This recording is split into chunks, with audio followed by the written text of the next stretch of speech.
আসসালামু আলাইকুম। Hello everyone, কেমন আছেন সবাই? আশা করি আল্লাহর রহমতে সবাই ভালো আছেন, বাট আমরা কেউ ভালো নাই। দেশ জুড়ে ছিনতাই, ধর্ষণ, ডাকাতি, খুন, রক্তাক্ত, অন্যায়, অত্যাচার দেখতে দেখতে আমরা সবাই ক্লান্ত। তো আজকে আমি ওই ধরনের বিষয় নিয়ে আপনাদের বিরক্ত করব না। আজকে আমি ভালোবাসা নিয়ে কিছু কথা বলবো। ভালোবাসা যেমন প্রেম, ঠিক আছে, একজনকে সময় দেয়া, হ্যাঁ, এই টপিক নিয়ে। তবে আজকে আমার প্রোফাইলে আমি তো এখন অডিও ভয়েস দিয়ে করে অ্যাড করে ছাড়ি, তো ক্যাপশনটা দেয়া আছে ওখানে একটা স্ট্যাটাসের মতোই, যে যদি মনে টান থাকে তাহলে সময়ের মানে হাজারো ব্যস্ততা থাকলে আপনার টাইম আপনাকে যথাসময় সে দিবে। কারণ যখন একটা মানুষের জন্য অস্থির লাগে তখন কিন্তু তার মনে বলা আত্মার সাথে আত্মার কন্টাক্ট, তখন অস্থির লাগবে, আপনার কথা বারবার মনে হবে, বা তার ওই রকম আর কি। তো এই টপিক নিয়ে কথা বলবো। সেটা হচ্ছে, একজনকে যখন আমরা প্রথম দিকে, ধরেন আমি একজন ছেলে মানুষ, আমি একজনকে আমার ভালো লাগছে, হ্যাঁ, এখন আমার মনে কি উদ্দেশ্য করা আছে সেটা তো আমি জানি ভালো, হ্যাঁ, দুষ্ট উদ্দেশ্য না ভালো পবিত্র উদ্দেশ্য, এটা তো আর আমি যাকে প্রপোজ করবো বা যাকে আমার ভালো লাগবে, হ্যাঁ, সে জানে না। তো এখন আমি একটা মেয়েকে আমার ভালো লাগছে, আমি প্রথম অবস্থায় আপনার ধরেন ফেসবুক হোক বা যে কোনো মাধ্যমেই হোক না কেন, আমি তাকে প্রপোজ করলাম, তাকে জানালাম তার আমাকে মানে আমার তাকে অনেক ভালো লাগে, হ্যাঁ, মানে একটা মেয়েকে একটা ছেলে মানুষ যেভাবে ইমপ্রেস করে আর কি। তো শুরুতে যখন একটা ছেলে একটা মেয়ে বলতে অজ্ঞান, মানে মেয়েটাকে পটানো পর্যন্ত, ঠিক আছে, যতক্ষণ না মেয়েটা পড়তেছে ততক্ষণ মানে সে হাল ছাড়বে না, সে পটাতেই থাকবে, ঠিক আছে।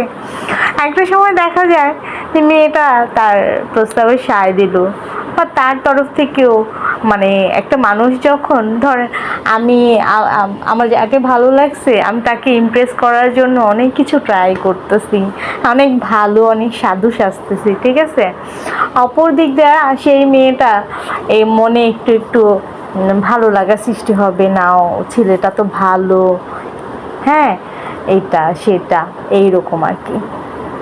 তো আমি ধরেন মেয়েটাকে অতিরিক্ত মাত্রায় সত্যি সত্যি ভালোবাসি, তখন আমার কাছ থেকে টাইম নিতে হবে না, তখন আমি নিজে ইচ্ছাকৃতভাবে ওকে টাইম দিব, ওকে আমি মিস করব, আমার মন অস্থির হয়ে থাকবে, ওর সাথে আমি কখন কথা বলবো, হ্যাঁ। তো এটা হচ্ছে রিয়েল ভালোবাসার থেকে। আর ধরেন আমি সেই মেয়েটার সাথে আমি ফেক একটা রিলেশনে যেতে চাচ্ছি বা ফেক একটা রিলেশন করব, ঠিক আছে, তখন আমি প্রথম তার মানে এমনভাবে, যেমন সে যদি আমাকে একটা স্যান্ডেল দিয়ে বাড়িও দেয় আমিও সেটাও হজম করে নিব, কারণ আমি স্বার্থের জন্য ভালোবাসতেছি, এখানে এখানে আমার স্বার্থটা তো উদ্ধার করতে হবে, তাই না। তো যখন দেখা গেল মেয়েটা পটে গেছে, আমার স্বার্থ আস্তে আস্তে আস্তে আস্তে উদ্ধার হয়ে গেল, ঠিক আছে, তখন আমার যতটুকু প্রয়োজন ছিল, আমার মনের চাহিদা যতটুকু, আমার একটা উদ্দেশ্য নিয়ে আসছে, সেটা আমি সফল, হ্যাঁ। এখন আমার আস্তে আস্তে আমার একটু ফরগেট ভাব নিতে হবে। দ্বিতীয়ত কথা হচ্ছে, আমি ওকে ভালোবাসি না, ও আমাকে ভালোবাসলে বাসুক, ঠিক আছে, আমার কাজ আমি করব, আগে আমার কাজ আমি সারি, ব্যস্ততা হ্যান না ত্যান না, কাহিনী নানান নাটক, ঠিক আছে। তো যে সত্যি ভালোবাসবে আপনাকে, মন থেকে সত্যি চাইবে, সে কখনোই আপনাকে ব্যস্ততা, হ্যাঁ, আপনাকে অবশ্যই বলবে, হ্যাঁ, যে আমি একটু ব্যস্ত আছি, আমি কাজটা সারি শোনা, তারপর আমি তোমাকে নক দিচ্ছি, বা তোমাকে আমি কল করব, বা তোমার সাথে দেখা করব। এভাবে কিন্তু বলে না, এক দেশের বুলি এক দেশের গালি। আবার ধরেন আমি একজনকে বললাম, তাই ওদিকে যাস না কেন, কেমন শোনা গেল? আর আমি অন্যকে যদি বলি, ভাই একটু ওদিকে যাবেন, বা ওদিকে যাচ্ছেন না কেন এখনো, কথায় কিন্তু মানে এই বলে না, এই এক কথাই হচ্ছে বিষ, আবার কথাই হচ্ছে মধু। ঠিক আছে, তো বুঝের মাধ্যমে না অনেক কিছু হয়। ঠিক আছে, তবে ফেক আর রিয়েল ভালোবাসার এটাই হচ্ছে পার্থক্য, যে আপনাকে রিয়েল ভালোবাসবে সে কখনোই মানে তার কাছ থেকে আপনার টাইম আদায় করতে হবে না, চাইতে হবে না, সে নিজে থেকে দিবে। আর যে ফেক ভালোবাসে তাকে মানে আপনার সব কিছুই সে ফরগেটেড মনে করবে। ঠিক আছে, ওতে আপনার মানে ফোকাস থাকবে ওর অন্যদিকে। ঠিক আছে, আপনার দিকে ফোকাসটা থাকবে না। এটাই হচ্ছে ভালোবাসার মানে দুই ধরনের। ঠিক আছে, একটা স্বার্থ, একটা নিঃস্বার্থ।